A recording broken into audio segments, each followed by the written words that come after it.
Medico Priyanka case విచారణ నిష్పక్షపాతంగా జరుగుతుందని, దీనిపై CM Chandrababu, deputy CM Pawan Kalyan నిరంతరం పర్యవేక్షణ చేస్తున్నారని, ఖచ్చితంగా ఆ ఇద్దరు నిందితులకు కఠిన శిక్షలు పడేలా చేయడానికి కూటమి నేతలుగా తాము బాధ్యత తీసుకుంటామని భరోసా ఇచ్చారు.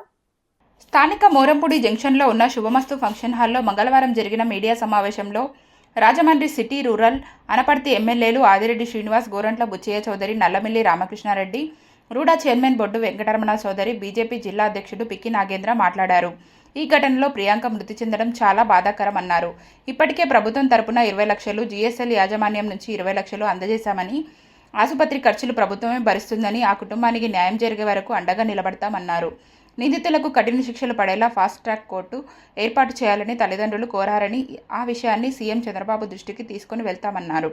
ఈ ఘటనను రాజకీయం చేయడానికి చూడవద్దని, బాధిత కుటుంబానికి న్యాయం జరగడమే అందరి లక్ష్యం కావాలన్నారు. సమావేశంలో గూడ మాజీ చైర్మన్ గన్ని కృష్ణ, శెట్టిబలిజ కార్పొరేషన్ చైర్మన్ కుడుపూడి సత్యబాబు, కూటమి నాయకులు ఎర్ర వేణుగోపాలరాయుడు, కాశీ నవీన్ కుమార్, నక్కా చిట్టిబాబు, వర్రి శ్రీనివాస్, అడబాల రామకృష్ణ, యానాపు యేసు తదితరులు పాల్గొన్నారు.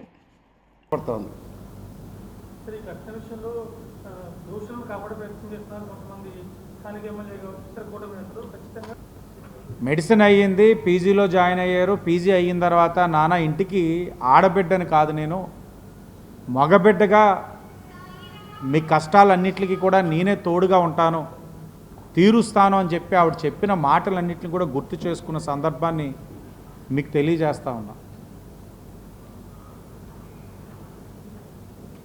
మాటల్లో చెప్పలేని బాధ, ఆవేదన విన్నవాడిగా నేను కూడా ప్రజాస్వామ్యంలో ఉన్నాం, మాట్లాడలేకపోతున్నాను. కానీ అలా చేస్తుంటే వాళ్ళకి మరి ఇంకెవరు కూడా అలాంటిది చేయడానికి ఆలోచించరనే భావం కూడా వచ్చేది. కానీ చట్టం అనేది ఉంది కాబట్టి తప్పకుండా చట్టపరంగా ప్రియాంక గారికి కానీ వెంకటేశ్వరరావు గారి కుటుంబానికి జరిగిన అన్యాయం మరి ఏ కుటుంబానికి కూడా జరగకుండా చట్టపరంగా తీసుకోవాల్సిన చర్యలు తీసుకోవాలి. జిఎస్ఎల్ యాజమాన్యాన్ని కూడా కోరడం, వారు కూడా 20 లక్షల రూపాయలు ఆర్థిక సహకారం ఆ కుటుంబానికి అందజేయడం అనేది చాలా ఆహ్వానించదగ్గ పరిణామం. ముఖ్యంగా మేమందరి తరఫున జిఎస్ఎల్ యాజమాన్యానికి హృదయపూర్వకంగా కృతజ్ఞతలు తెలియజేసుకుంటూ ఉన్నాం. అదేవిధంగా ఇప్పుడే సోదరులు వాసు గారు చెప్పారు, తెలంగాణ ప్రభుత్వం కూడా సహకారం అందిస్తామన్నారనే విషయాన్ని. అందరూ మానవతా దృక్పథంతో ఈ విషయం పైన ముందుకు వెళతా ఉన్నారు.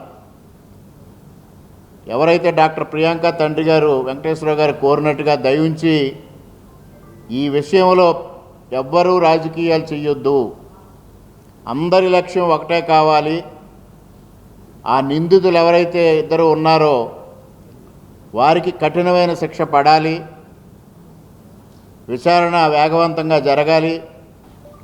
డాక్టర్ ప్రియాంక అకాల మరణం చాలా బాధాకరం. ఒక పేద మధ్యతరగతి సంబంధించిన అమ్మాయి ముంత చదువు కోసం రాజమహేంద్రం వచ్చి కొంతమంది చేసిన పొరపాటు వల్ల మరణించడం మనందరికీ బాధాకరం. రాజమహేంద్రవరానికి కూడా చాలా బాధాకరం. వైద్య విద్యార్థినిగా ఒక మంచి పేరు సంపాదించుకుంటున్న తరుణంలో సినిమా చూడటానికి వచ్చి అక్కడ తాగుబోతులుగా ఉన్న వ్యక్తులు, వాళ్ళు ఉన్నత చదువులు చదివిన వాళ్ళే, తాగుబోతులుగా ఉన్న వ్యక్తులు అనవసరంగా ఆందోళన సృష్టించి కారుతో గుద్దడం వల్ల అమ్మాయి హెడ్ ఇంజరీ అయ్యటం, కోమాలకు వెళ్ళిపోవడం, 3 రోజుల తర్వాత మరణించడం చాలా బాధాకరం. ఇక్కడ సందేహాలు అక్కర్లేదు, ప్రభుత్వం సకాలంలో స్పందిస్తూ ఉంది.